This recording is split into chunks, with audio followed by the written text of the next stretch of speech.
የቀድሞ የኬንያ ፕሬዝዳንት ኡሁሩ ኬንያታ የኢትዮጵያ ሀገራዊ ምክክር ጉባኤ ማጠቃለያ ስነ ስርዓት ላይ ባደረጉት ንግግር ኢትዮጵያ በአፍሪካ ልብ ውስጥ ያላት ስፍራ በወርቃማ ቀለም የተጻፈ መሆኑን አንስተዋል። የቀድሞ ፕሬዝዳንት የኢትዮጵያን የጀግንነት ታሪክ ወደ ኋላ መለስ ብለው ባስታወሱበት ንግግራቸው በተለይም በአውሮፓውያኑ 1896 የተመዘገበው የአድዋ ድል የኢትዮጵያ ብቻ ሳይሆን የመላው ጥቁርና የአፍሪካ ኩራት መሆኑን ጠቁመዋል። ከጥንት እስከ ዛሬ ኢትዮጵያውያን እንደ ወርቅ በእሳት ተፈትነው ያለፉ ጠንካራና ጽኑ ህዝቦች ናቸው ያሉት ኡሁሩ ኬንያታ ኢትዮጵያ በችግሮች የማትበገር ጠንካራ ሀገር በመሆን ለአፍሪካውያን ምሳሌ መሆኗን አውስተዋል።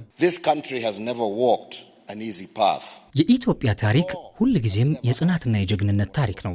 ይህች ሀገር ቀላል መንገድ ሄዳ አታውቅም። በእሳት ተፈትኖ እንደሚያልፍ ወርቅ የኢትዮጵያ ማንነት ከውስጥም ከውጭም በመጡ ውጣ ውረዶች ተፈትኗል።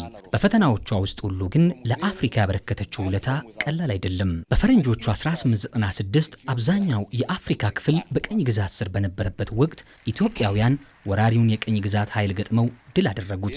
ያ ድል የጦር ሜዳ ድል ብቻ አልነበረም። የአውሮፓን የአይበገሬነት መንፈስ ታሪክ ያከሸፈ ድል ነው። ድሉ የባርነት ቀንበሮች ሊሰበሩ ክብርና ሉዓላዊነትም ሊረጋገጡ ይችላሉ ብሎ በቀኝ ለተገዛው አፍሪካዊ ሁሉ ያስተጋባ ድል ነው። አድዋ የኢትዮጵያ ታሪክ ብቻ አይደለም። አድዋ የአፍሪካ ታሪክ ነው። ይህ ድል ግን ቀላል መስዋዕትነት አልተከፈለበትም። በዚያች ዕለት ብቻ ኢትዮጵያ በሺዎች የሚቆጠሩ ልጆቿን ሕይወት ገብራለች። በሺዎች የሚሆኑት ደግሞ እስከ ዕድሜያቸው ፍጻሜ ድረስ ይዘውት የሚኖሩትን የአካል ጉዳትና ቁስል ተሸክመው ወደ ቤታቸው ተመልሰዋል።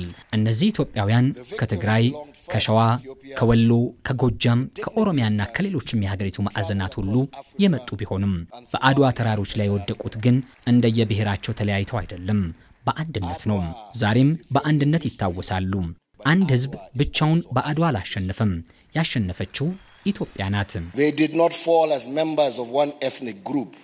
They fell together and they are remembered together. የፓን አፍሪካኒዝም አባቶች የነጻነት ትግላቸውን ሲጀምሩ የኢትዮጵያን ታሪክ እንደ ትልቅ መነሳሻና የጀርባ አጥንት መጠቀማቸውን ኡሁሩ አንስተዋል። ከነጻነት በኋላም ኢትዮጵያ የአፍሪካ አንድነት ድርጅትና የአሁኑ የአፍሪካ ህብረት መስራችና መቀመጫ በመሆን መላው አፍሪካውያን ተሰባስበው ስለ አህጉሪቱ ዕድልና አንድነት የሚመክሩባት የጋራ መጠለያ ሆናለች ነው ያሉት። In 1963 this city became the birthplace. በ1963 ይህች አዲስ አበባ ከተማ የአፍሪካ አንድነት ድርጅት መገኛ ሆነች። ከመላው አህጉሪቱ የተውጣጡ መሪዎችም አፍሪካ ከእንግዲህ በሌሎች መጠቀሚያ አትሆንም ለማለት እዚህ ተሰበሰቡ። ኢትዮጵያ ለአፍሪካ መጠለያ መሰባሰቢያና ድምጿ ከፍ ብሎ የሚሰማባት ሆነች።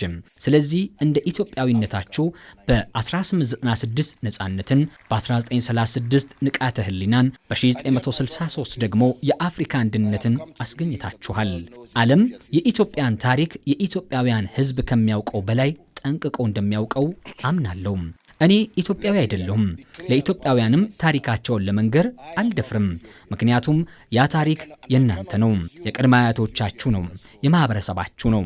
በውስጡ የኖሩ የተከላከሉ፣ ያከበሩትና አንዳንዴም የመከራው ተካፋይ የነበሩ ትውልዶች ሁሉ ታሪክ ነው።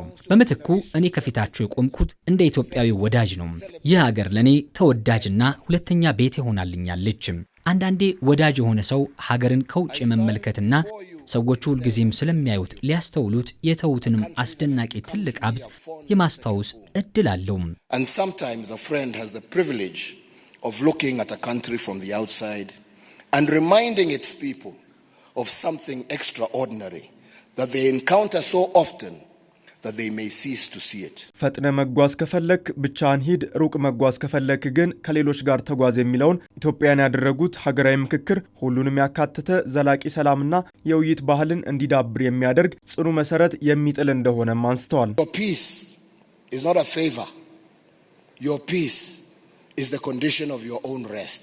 ዛሬ እዚህ የቆምኩት እንደ ጎረቤታችሁ ነው። የእናንተ ሰላም መሆን የእናንተ ብቻ ሳይሆን በቀጠናው ላሉ ሀገራት ሁሉ የሚተርፍ ነው። ኢትዮጵያ የታላላቅ ሃይማኖቶች ሀገር በመሆኗ ከእናንተ ተወሼ እንድመርቃችሁ ፍቀዱልኝ። የሚያስታርቁ ብፁዓን ናቸው የእግዚአብሔር ልጆች ይባላሉና ተብሎ ተጽፏል በቅዱስ መጽሐፍ። የሰው ልጅ ሁሉ ወንድማማች ነው። ስለዚህ ወንድሞች ሆይ እርስ በርሳችሁ ታረቁ ተብሎ ተጽፏል። እንግዲህ ድልድይ የሚገነቡ ብፁዓን ናቸው፣ የነገው ጠባቂዎች ተብለው ይታወሳሉና። የተባበሩትም ብፁዓን ናቸው፣ ተስፋ መቁረጥን አይወርሱምና። ከሰሜን እስከ ደቡብ፣ ከምስራቅ እስከ ምዕራብ በሁሉም ክልሎችና በሁሉም ሕዝቦች መካከል የኢትዮጵያ ልዩ ብዝሃነት ተለያይቶ ለመቆም ሳይሆን አብሮ ለመቆም ምክንያት ይሁን። አባቶች እንዳሉት በፍጥነት መሄድ ከፈለክ ብቻህን ሄድ፣ ሩቅ መጓዝ ከፈለክ ግን በአብሮነት ተጓዝ። ወንድሞቼና እህቶቼ ዛሬ የምታጠናቀቁት የምክክር ምዕራፍ የጉዟችሁ የመጀመሪያው ምዕራፍ ብቻ ነው። እኔ እውነታውን የምመለከት ሰው ነኝ። በሁሉም ረገድ ተስማማላችሁ ብዬ አልጠብቅም። ነገር ግን ዛሬ ለሁሉም ኢትዮጵያውያን ያለኝ ጸሎት እዚህ ያሉትንም ሁሉ ዛሬ እዚህ የሌሉትንም ሁሉ የሚያጠቃልል የኢትዮጵያ ምክክር መንገድ አድርጋችሁ ምክክርን እንድትቀበሉ ነው። ለሁሉም እጃችሁን ዘርጉ። ለሚቀጥሉት ትውልዶች የምታበረከቱት ይህ ስጦታ የሞት የደም መፍሰስና የውድመት ማብቂያ ይሆን ዘንድ ሰላምም የጋራ የዘላለም ውርሳችሁ ይሁን።